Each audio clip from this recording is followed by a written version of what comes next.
Hi guys! Welcome po ulit sa aking channel. This Lynn Malakay po. Simplify happiness, simpleng buhay, buhay na walang arte, less stress. Join me guys sa aking simpleng vlog for today sa magandang buhay po sa ating lahat.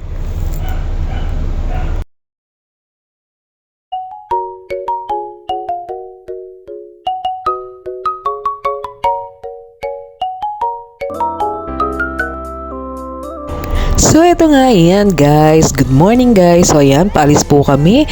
Ito po yung Jean Bilog Riders Club po ng ayan, mga couple riders po kami from Valenzuela City. So ayan, tayo ay may pupuntahang isang magandang lugar dito sa Menor Sagaray, Bulacan po. So ayan, samahan niyo po kami sa aming biyahe guys.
So ito na nga guys, ayan, malapit na tayo sa ating destinasyon. So dito po ito sa Menor Sagaray, Bulacan. Ito po ay pupuntahan po natin yung resort dito guys, the Hideaway Campsite po, dito po sa may Bacas River Road, Menor Sagaray, Bulacan. So ayan, malapit na po tayo guys dito sa ating destinasyon guys. So alam nyo guys, yan, at may mga kasama tayong mga riders din po, couple riders. So ito guys, yan, hinihintay natin yung ating kasama kasi medyo nawala. So ayan, Google Map nyo lang po yan, or ayan, gamitan nyo po ng Waze. So madali lang po siyang makita guys. So ayan guys, ito, papasok na po tayo. So ito nga pala guys, meron po pala itong yung pagpasok po dito guys, meron pong may mga nakaupo dito sa tabi po, at ayan, may charge po na 20 pesos per motor po guys.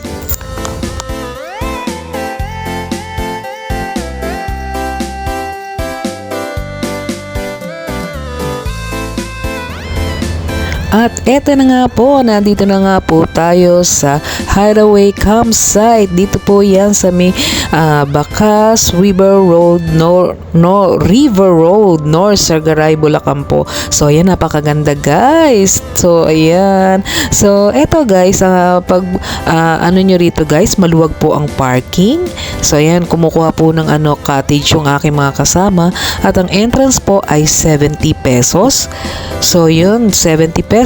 May kasama na po siyang life vest guys. So ang ating cottage ay nagkakahalaga ng 700 pesos. So guys, at ayan, kakain muna tayo. Malaki po yung nakuha nating cottage na halagang 700 pesos. So kakain muna tayo at para tayo ay makaligo guys. So alam nyo guys, malinis ang lugar. At maganda siya guys. At yan ang ating mga baon na pagkain. So nagpatlak lang po kami guys.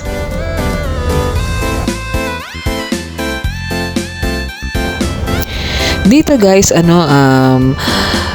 pwede pong mag-swimming ng pwede po night swimming. Ang morning swimming ay from 10 a.m. to 4 p.m. and then yung mag-overnight po 4 p.m. To 10 a.m. po. So ayan, may mga nare-rent po na tent dito guys. At ayan, tignan nyo, napakaganda guys. At medyo malamig po ang tubig. So yun.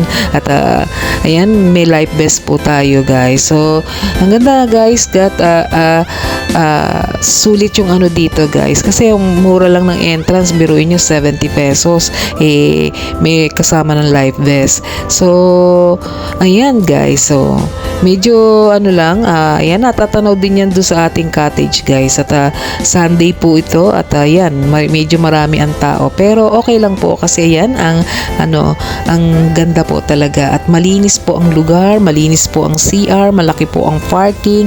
So yan, kung gusto nyo pumunta rito guys, ayan, dito lang po yan sa hidden campsite. The Hideaway campsite po dito sa may North Sagaray, Bulacan po, sa Bacas River Road, North Sagaray, Bulacan. So yan guys, kung gusto niyo pong pumasyal dito, mura po ang dito guys, sulit po. Dito guys, pwede pong mag-swimming ng pwede po night swimming. Ang morning swimming ay from 10 a.m. to 4 p.m. and then yung mag-overnight po 4 p.m. To 10 a.m. po. So ayan, may mga nare-rent po na tent dito guys. At ayan, tignan nyo, napakaganda guys. At medyo malamig po ang tubig. So yun. At ayan, may life vest po tayo guys. So ang ganda guys, sulit yung dito guys. Kasi yung mura lang ng entrance, biruin nyo 70 pesos. May kasama ng life vest. So ayan guys. So medyo ayan, natatanaw din yan doon sa ating cottage guys. At Sunday po ito at ayan, medyo marami ang tao. Pero okay lang po kasi yan ang ganda po talaga. At malinis po ang lugar, malinis po ang CR, malaki po ang parking. So yan, kung gusto nyo pumunta rito guys, ayan, dito lang po yan sa hidden campsite. The Hideaway campsite po dito sa may North Sagaray, Bulacan po, sa Bacas River Road, North Sagaray, Bulacan. So yan guys, kung gusto niyo pong pumasyal dito, mura po ang dito guys, sulit po.